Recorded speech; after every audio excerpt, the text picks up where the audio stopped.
Developing an art style for your game can not only be a little complicated, it can get pretty pricey too. Spinning the wheels too long early in development can burn critical money and time that you and the team may wish that you had later in the cycle. So, to help you ideate and design a little faster, this art director has some great tips to help you keep your spend low and your efficiency high. From Fighting Chance Games, please welcome Josie Devora. Yeah, that's what I was saying. I was saying it was her foot. I'm so sorry. I'm actually by myself. I have no friends. Hello, friends. Good day, intrepid viewers from across the vast expanses of the internet. Whether you're tuning in from the cozy comfort of your pajamas, secretly watching during a boring conference call, or simply trying to learn how to artfully procrastinate, welcome to my talk. I'm here to talk about copying. I'm here to talk about a subject that's as familiar as the internet's relentless supply of cat memes, finding your project's art style on the cheap. Oh my God, that's so cool. That's like when they say the title of the movie in the movie. ADD. Today, I'm going to go over a little intro of who I am. Then I'll talk about some of the ways I found to save time and money exploring, creating, and defining the look of a project. Then I'll show you some of the examples of the game I'm working on where I use these tips to get through the creative process a little bit quicker. A bit about myself. My name is Josie Devora. I'm a Cuban American, mostly made of alphabet soup. I'm a card-carrying LGBT with plenty of ADHD and a whisper of dyslexia, which is great when you're trying to do a talk about it. It's great. It's wonderful. So I wish you good luck with keeping up with me because I can't keep up with myself. I've been working as an artist for the past 15 to 4,000 years, ballpark, bringing my designs and love of cartoons, movies, and nostalgia they ignite to galleries, stores, and conventions under my artist name, Rooster Pop. Yeah, I know, pretty sweet name. I've had the pleasure of collaborating and consulting with companies big and small, creating designs and concepts for all types of media, which has been really, really fun because I get to just draw stuff and get paid, which is great. These are some of the fun projects I've worked on: creating concepts, character designs, children's books, prints, stickers, ads, games, merchandise, marketing, and a lot more. I added a picture of my convention booth. As you can tell, I'm all about being subtle. You can tell that by the giant boogers and bubblegum designs I made there. They're about 10 feet tall and sliming all over my booth because, you know, it's all about being casual and not really getting noticed. I'm currently one of the co-founders of Fighting Chance Games, a new indie game company, and I am the art director and character designer for our first title game, Drag Her, a 2D fighting game featuring real drag icons, a game shining a spotlight on the queens, kings, and in-betweens that make up our vibrant community.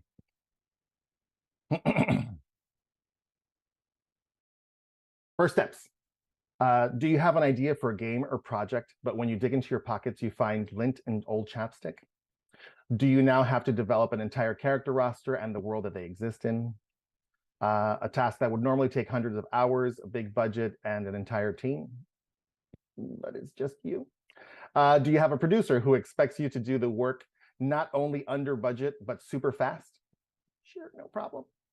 Well, then this talk is for you. I'm going to show you some of the tips, shortcuts, and programs that I use to help me get through the concept development phase faster and under budget, hopefully. Ideally, a project would have an inspiration phase, a concept design, and an entire team for research and development.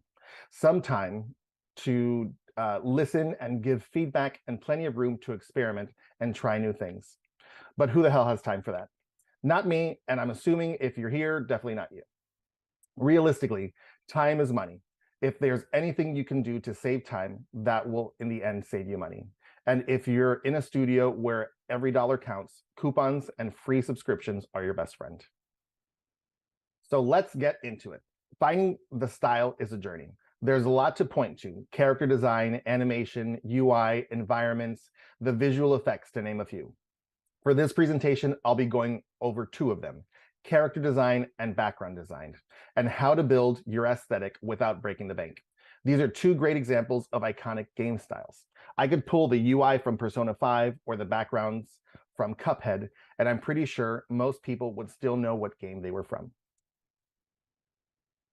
A good style is able to tell a story without using words. This is a screenshot from the game Cuphead. The background and the character style, the boss, the layout, and the filter tell you one easy story to read. Games are meant to be played and experienced, not screenshotted. But still, this one image tells you so much about what is going on here. The background and the foreground is hand painted in a watercolor style to give you the feeling of backgrounds from the 1950s and 1960s. The characters' pose, gloves, and style remind us of old vintage cartoons. The layout of the platforms and the enemy on the side tell you where to focus. You can clearly read where the threat is coming from the hazardous spikes on the bottom with the vines. And on top of that, all the vintage film grain overlaid on top of it over the whole image completes the vintage feel of this game. A good style is instantly recognizable. When a style is unique enough, very different things can fit inside a single cohesive universe. The Simpsons, for example, you would assume that all of the characters would only have yellow skin. But in this example, they've got characters from real drag performers from RuPaul's Drag Race Season 7, and they actually have multiple different colors and shades of skin, but it still all feels like it's tied into that Simpsons universe because of the styling that they have created over the years. The Powerpuff Girls is a great example of simple shapes, but not simple characters. They've got lots of character development, depth, and personality, while still just being ovals, oops, and boops, and droops. Studio Ghibli is just magic, and any chance I get to talk about Studio Ghibli is always amazing. And if you don't know what Studio Ghibli is, Google it, pause this. I don't care what you're doing. Watch Totoro, watch Spirited Away, and then come back and we can continue from this point. Okay, cool. Sounds good. Sounds good. A really great example is this Nickelodeon style grid, which an artist created. It combines multiple styles from different games, kind of seeing where they would make a fusion. My favorite one is if you scroll down to the bottom right, there's a combination of Angelica from Rugrats and Mr. Krabs from SpongeBob. And it is literally nightmare fuels and has been haunting me for days. And I'm not cool with having seen that. That's all I'm saying. A good character design successfully expresses a fictional personality as something real. The more expressive an expression we give the character, the more people can infer about the character. Good characters don't have to be complicated. These characters tell you a lot with very little. Character design is really just a combination of visual signifiers. It could include clothes, hair, accessories, gender, how dare you, body type, silhouettes, and facial features. Let's break down Sandy for an example. Each piece of a character should inspire meaning and serve as a visual signifier. Not only is Sandy a squirrel to let you know that she's from dryland, but she also has a flower that doesn't grow underwater. Her lashes and pink flower also tell you that she is most likely a girl or feminine. Her underwater suit is basically a spacesuit that is a reference to coming from another place. You can tell she is an American astronaut because of the red, white, and blue stripes on her arms. Anybody know where she's from? Texas? No, Texas? Is it Texas? I think it's from Texas. She says it a lot. She's from Texas. Maybe she even lives close to Johnson Space Center in Texas, where NASA actually has its control center. So now let's dig into getting inspired and where to fit these tips into. Research, research, research. I can't tell you how important the references are. You could scroll the internet, but being able to create a hub you can come back to and get inspired again and discover new things is key. If you have never heard of it, this is Pinterest. Pinterest is a phenomenal resource for inspiration, reference gathering from many different places. I'm not looking for a sponsorship, but Pinterest, if you're out there. And the best part about Pinterest is it's totally free. The great thing that Pinterest does, unlike other doom scrolling devices and programs, is that it provides similar recommendations. If you search for an image of pink shoes, it'll recommend not only pink shoes, but pink objects and shoes that can lead to concepts you were otherwise might never have thought of before. YouTube videos are a great and cheap library of reference. One great way to get perspective on the feelings a game can give you is watching people play. On YouTube, I love to watch Let's Play videos or top 10 game videos. They give you a bigger view of what is out there without having to spend thousands of hours and thousands of dollars playing all these games. Also, try not to just get all your research from one creator. Mix it up. Different perspectives can give you a better understanding of what your design or idea can convey or be.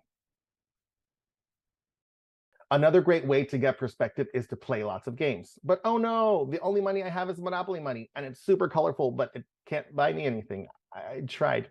One thing that I found that can help when you're broke is subscription services. Xbox Game Pass, PlayStation Plus, and other services like that are your new best friend. These subscription services allow you to experience a lot of different styles of games. Sometimes the hardest thing to remember is to play other games. Don't only play games in your genre. Play outside of your comfort zone. You never know where the inspiration for a level or character or mechanic will come from. Now you need to put all that junk in one place. In comes Milanote. Again, no sponsorship, but it'd be nice, Milanote. I use Milanote because it's a great place for creating mood boards and collecting all of your inspiration and concepts in one place. You can collect video links, GIFs, drawings, notes, sketches of all your concepts and collection that you've kind of built over time. But mostly it's great because it's cheap and there's a free version and very robust. It gives you about 3 boards, and if those get full, you can kind of reuse them unless you get a sponsorship, or if not, you can do the paid service and have more boards. But I find that even just having 3 boards to build characters and levels or UI will really help give you a place and a hub to filter those ideas down. You can then start looking for similarities across your references and concepts and how to tie them together to tell a cohesive visual story. I use these boards to form the foundation for every character, place, and asset. Here's a look on how I use those tips now to start on our first character. Reference. Make sure you understand who your character is. So this is Kimchi. She is a Korean American drag queen who has her own makeup line and does mukbang videos, not to mention an icon and finalist on RuPaul's Drag Race Season 8. Now do a bunch of work, yada yada, details that producers don't really care about. Take shape language, character concepts, and dynamic poses and mash them all together. Close your eyes, make a wish, and when you wake up in the morning and look under your pillow, you'll find a master character sheet. Blah, blah, blah, blah, blah, blah. See, super easy. But no, this part will probably take the longest time, absorbing every inspiration that you kind of built out and getting to your character's final design. Your goal in the end is to have a master character sheet that basically breaks down all the rules of shape language, alternate looks, and how the character should move and feel. And now just repeat that. Ideally, you should have a feel for the game style and can translate that style into another character, making the process a lot quicker. This is Alaska, our second character. She's got tons of personality. She calls herself an alien queen and a snake, so we made sure to include those references into her design. Here we use Kimchi's sheet as a guide to build Alaska out, but when we were done with it, she still felt like she was kind of missing something. Don't be afraid to make edits. While Alaska benefited from the lessons we learned from designing Kimchi, there was still room to improve. Here we got the shape language that we originally had and learned from Kimchi's design. But after a conversation with Alaska, which is awesome because she's a real person, and realizing that she likes to move like an alien or spider-like or snake-like, we implemented that into her personality, physically displaying that in shape language. So giving her joints a little bit more bends and bops so it feels more spider-like or snake-like. And in the end, boom. I mean, she comes out of a horse. How can you not want her to come out of a horse? Now let's talk about level design. The exact same process we used for character design can be used to create a cohesive and intentional world for your project. This was my first level design we did for Drag Her. Our inspiration was a Pride Parade float. This talk exists specifically and because the lessons we learned while making this beautiful rainbow vomit. There's a lot going on here. This is a great example of what not filtering down to these games' essences look like. I took a lot of inspiration from a lot of places, storefronts, team members in the crowd, inside jokes, and many other references. I mean, there's a window that says Folk You 2. I want to go eat pho at Folk You 2. Tell me I can't. Tell me I'm wrong. As an artist, I loved it. But as a player trying to understand their surroundings, there was too much going on. Here you can take a note from good character design. You don't have to make it complicated to be able to know everything you need to know about the level. For our next stage, I tried to go with something a bit simpler. And then I went crazy like an artist and over-designed it. Why not make our level 4 times, 5 times bigger and have lots of hidden goodies in the knickknacks and paddywhacks? No. Luckily, our game producer is great at keeping an eye on scope and putting pins in a lot of my ideas. Boo. So I went back to my reference and filtered them down, remembering that level design is just like character design, making the few things you have on screen tell the bulk of your story without having to spell it out for the player. This is also great because the work not spent creating more assets saves you time and in terms money. This is a really cool screenshot from the opening sequence of a game called Wild at Heart. And when you come out of your bedroom, this is kind of the first place you're presented to. And what's really cool about this level is what you can observe without being in your face. There's beer cans and bottles all over the floors. There's dirty laundry. There's dirty dishes. There's pizza on there. It gives you the idea that maybe the parent's a working parent or a single parent who isn't there, which explains why this character is kind of wandering around on his own. Says a lot of the story without having to spell it out. A quick, cheap way to test backgrounds, color, and texture is to put characters in front of some of your reference images from your mood board. I should emphasize, these images are just to see how your character feels in these different worlds. Use this as a reference, but not for the final assets, because that would make you a jerk, and we don't like jerks. Repeat the process we used for character design. Start with your reference, create a basic sketch, then clean and block out your level. One last resource that is still evolving, but I wanted to highlight for reference building is AI-generated art. It's a bit like dining with the devil right now, so proceed with caution. While it's on all our minds, and there are many conversations to be had about reforming AI art generators to function more ethically, the fact is they're probably not going to go away. As an artist, I can't deny that it is a massively powerful tool that can help develop concepts and ideas faster than ever before. And though currently AI generators are a free-for-all, we as creators should try to take care and use them responsibly. Here's what I did. Using Midjourney, I took a basic block sketch level design that I did and added a prompt to see what it would generate. So I added my image into the prompt, and then I add ropes everywhere, boxes, lights, detailed video game background. AI made it affordable to quickly concept different layouts to test them against our characters. Just be careful. Some things created by AI can never be unseen. I imagine this to be the Mr. Krabs Angelica crab hand thing that tries to strangle me at night in my nightmares, but just proceed with caution. So now grab all those ingredients and let's put them together. Here I grabbed all the design concepts, a little pinch of it, a dash of our characters in all their glory.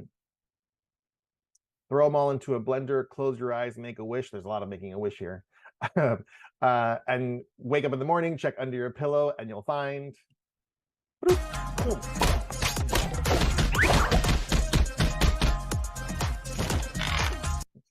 Sorry, just a little ditty. See, that was super easy. That took like 5 minutes. You can make a game like in 5 minutes. And under budget, just saying. Combining all of those elements, once you fully develop your characters and you find the style, you know that they're going to work with your backgrounds because you tested them out and put them together into there. Then once you get to the stages of putting those pieces together, since you're speaking already the same shape, language, and inspirations, they should merge beautifully together. See, that was super easy. These are some cute little screen grabs and GIFs of the characters so far, how they're developing in our game. I'm just saying they're looking pretty cute and the game's going to be phenomenal and amazing. I know. But just a quick little recap. Put all your ideas and concepts in one place. Taking the time to build these out and adding to them throughout your project will always be a great resource to come back to, remember the core and remembering the core or of what your game wants to be and what it wants to feel like. When creating a game, don't be afraid to look around you and get new perspectives. Play all types of games, not only ones in your genre. Watch reviews, top 10s, and people playing on Twitch. By absorbing a lot of different things, it makes it much easier to pinpoint the things that could work in your game together. Get a monthly game subscription and play lots of games.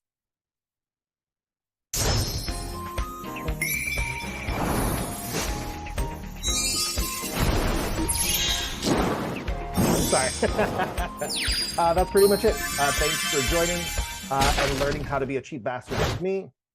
If you'd like to learn more information about me, Josie Devora, or Fighting Chance Games, or Drag Her, you can scan this lovely QR code.